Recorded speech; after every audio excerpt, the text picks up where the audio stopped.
माली साल 2022-23 के लिए 9,500 अरब का बजट पेश। सरकारी मुलाजमीन की तनख्वाहों में 15% और पेंशन में 5% इजाफा। तरक्याती मनसूबों के लिए 800 अरब रुपए मुख्तस। दिफा के लिए 1,523 अरब रुपए मुख्तस। सिविल इंतजामिया के अखराजात 550 अरब रुपए होंगे। GDP की शरह नमू 5% तक ले जाने का हदफ। महंगाई का तखमीना 11.5% लगाया गया। कर्ज और सूद की अदायगी पर 3,950 अरब रुपए खर्च होंगे। आवाम के लिए टारगेटेड सब्सिडी मद में 699 अरब रुपए रखे गए हैं। छोटे दुकानदार और ताजरों के लिए फिक्स टैक्स नाफिज करने का ऐलान। छोटे दुकानदारों के लिए फिक्स टैक्स 3 से 10,000 रुपए तक होगा। बिजली के बिलों में वसूल किया जाएगा। फ्रीलांस या अपना कारोबार करने वालों के लिए खुशखबरी, टैक्स की छूट 4 लाख से बढ़ाकर 6 लाख रुपए रखने की तजवीज़। बहबूद सर्टिफिकेट पर टैक्स की शरह 10 से कम करके 5% करने की तजवीज़ दी गई है।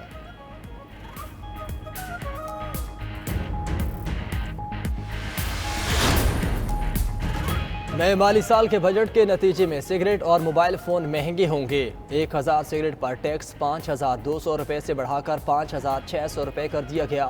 मोबाइल फ़ोन्स पर मज़ीद दरामदी ड्यूटी आयद। 30 से $100 तक मोबाइल फ़ोन्स पर 200 रुपये दरामदी ड्यूटी आयद। $701 से ज़ायद कीमत के मोबाइल फ़ोन पर 16,000 रुपये दरामदी ड्यूटी। बिजनेस क्लास में हवाई सफ़र पर फेडरल एक्साइज ड्यूटी 10,000 से बढ़ाकर 50,000 कर दी गई।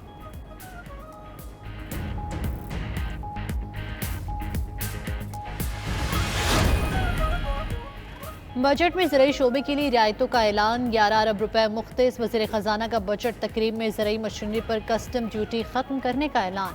आबपाशी, काश्तकारी और फसलों की कटाई की सनतों के लिए टैक्स छूट। खुर्दनी तेल की मकामी पैदावार बढ़ाने के लिए भी इक़दाम किए गए। कैनोला और सूरजमुखी के बीजों पर 17% सेल टैक्स ख़त्म करने का ऐलान। प्रोसेसिंग और ग्रीन हाउस फार्मिंग मशीनरी पर भी ड्यूटी ख़त्म।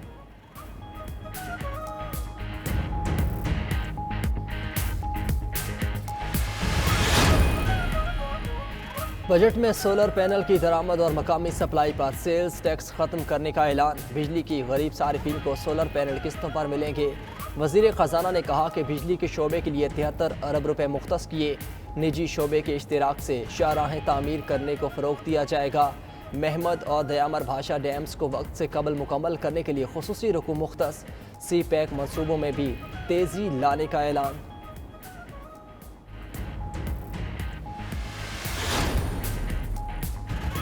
बिजली का गर्दिशी कर्जा 2,500 अरब तक पहुंच चुका। वज़ीर ख़जाना मिफ्ताह इस्माइल की बजट तकरीर। कहा, पहली मरतबा गैस के शोबे में गर्दिशी कर्जा देखने में आया जो 1,400 अरब तक पहुंच चुका।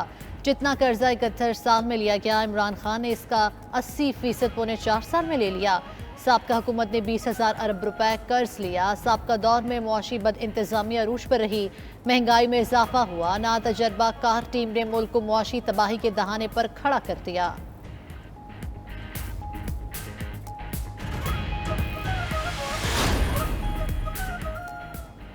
वज़ीर आज़म शहबाज शरीफ ने बजट को मुआशी इस्तेहकाम की तरफ ठोस कदम करार दे दिया।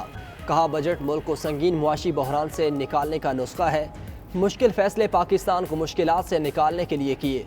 साहब इस्तिताअत से कुर्बानी मांगी और कमज़ोर तबकात को आसानी दी। बुरे मुआशी हालात में बेहतरीन बजट इत्तेहादी हुकूमत के इखलास और काबिलियत का मज़र है।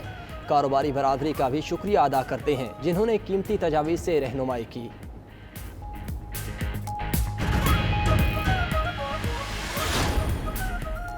साबिक वज़ीर आज़म इमरान खान कहते हैं, इम्पोर्टेड हुकूमत के इस अवाम दुश्मन और कारोबार दुश्मन बजट को मुस्तरद करते हैं। बजट अफराते ज़र इक़्तिसादी तरक्की पर गैर हकीकी मफरूज़ों पर मबनी है।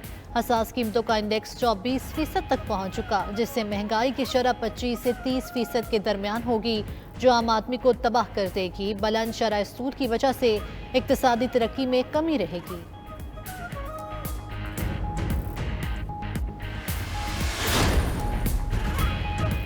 ताजरों, सनतकारों और कारोबारी अफराद का बजट पर मुस्बत रद्द-ए-अमल। सदर और पाकिस्तान अंजुमन ताजरान खालिद परवेज़ का फिक्स टैक्स पर इत्मीनान का इजहार। सदर कराची चैम्बर इदरीस मेमन का सोलर पैनल्स पर ड्यूटी ख़त्म करने की सिफारिश मानने पर इजहार तशक्कुर। सदर रावलपिंडी चैम्बर नदीम रऊफ़ ने कहा, टैक्स तनाज़ात के हल के लिए ADRC का क़याम खुश आइंद है। सदर इस्लामाबाद चैम्बर शकील मुनीर ने कहा, मौजूदा हालात में बजट बज़ाहिर मुतवाज़िन है। تاج رہنما عتیق میر نے بجٹ کو توقع سے بھی خراب قرار دے دیا۔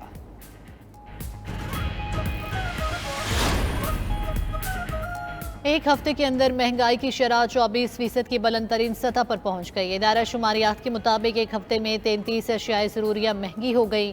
آلو، ٹماٹر، دالیں، نمک، گوشت، دودھ کی قیمتوں میں اضافہ ہوا۔ گھی کی فی کلو قیمت ریکارڈ 28 روپے بڑھی۔ ایک ہفتے کے دوران 5 اشیاء کی قیمتیں کم بھی ہوئیں۔ 13 اشیاء کی قیمتوں میں استحکام رہا۔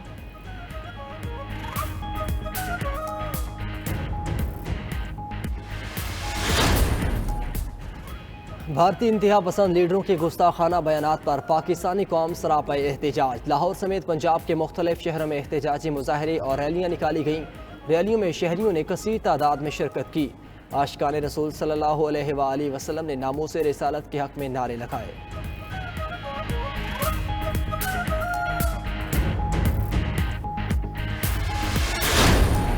دبئی کے اسپتال میں داخل سابق صدر پرویز مشرف کی حالت تشویشناک۔ اہل خانہ کی قوم سے دعاؤں کی درخواست۔ مشرف کو وینٹی لیٹر پر منتقل کرنے کی اطلاعات غلط قرار دے دیں۔ ٹویٹر پیغام میں سابق صدر کے اہل خانہ نے کہا کہ پرویز مشرف ایک مشکل مرحلے سے گزر رہے ہیں جہاں صحتیابی ممکن نہیں۔ سابق صدر اپنی پیچیدہ بیماری کے سبب 3 ہفتوں سے اسپتال میں زیر علاج ہیں۔ امریکہ اور چین کے درمیان تائیوان کے معاملے پر اختلافات برقرار۔ امریکی اور چینی وزیر دفاع کی سنگاپور میں ملاقات۔ چینی وزیر دفاع کا کہنا ہے کہ امریکی ہم منصب کے ساتھ بات چیت اچھے انداز میں ہوئی۔ تائیوان سے متعلق بیجنگ کے واضح موقف کا احاطہ کیا۔ امریکہ کا چین سے تائیوان کے معاملے پر عدم استحکام پیدا کرنے والے اقدامات سے گریز کا مطالبہ۔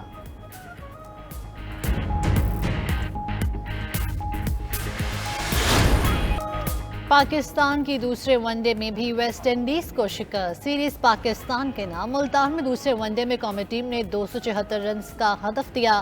امام الحق 72، بابر اعظم 77 رنز بنا کر نمایاں رہے۔ ویسٹ انڈیز ٹیم 155 رنز بنا کر ڈھیر ہو گئی۔ محمد نواز نے 4، محمد وسیم جونیئر نے 3، شاداب خان نے 2 کھلاڑی آؤٹ کیے۔ تیسرا اور آخری میچ 12 جون کو ملتان میں ہی کھیلا جائے گا۔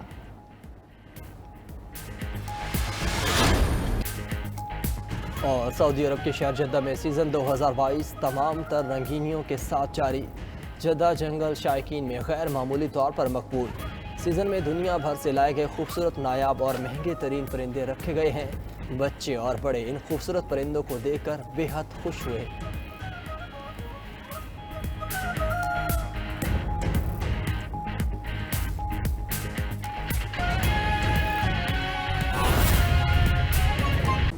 ادھر سابق وزیراعظم عمران خان نے ٹویٹ کیا ہے کہ اپنے پیغام میں یہ کہا ہے، امپورٹڈ حکومت کے عوام دشمن بجٹ کو مسترد کرتے ہیں۔ بجٹ افراط زر اور اقتصادی ترقی پر غیر حقیقی مفروضوں پر مبنی ہے۔ حساس قیمتوں کا انڈیکس 24% تک پہنچ چکا ہے، جس سے مہنگائی کی شرح 25 سے 30% کے درمیان ہوگی۔ بڑھتی ہوئی مہنگائی عام آدمی کو تباہ کر دے گی۔ دوسری طرف بلند شرح سود کی وجہ سے اقتصادی ترقی میں کمی رہے گی۔ ہماری تمام ترقی پسند ٹیکس اصلاحات اور غریبوں کے حامی پروگرام روکے جا رہے ہیں۔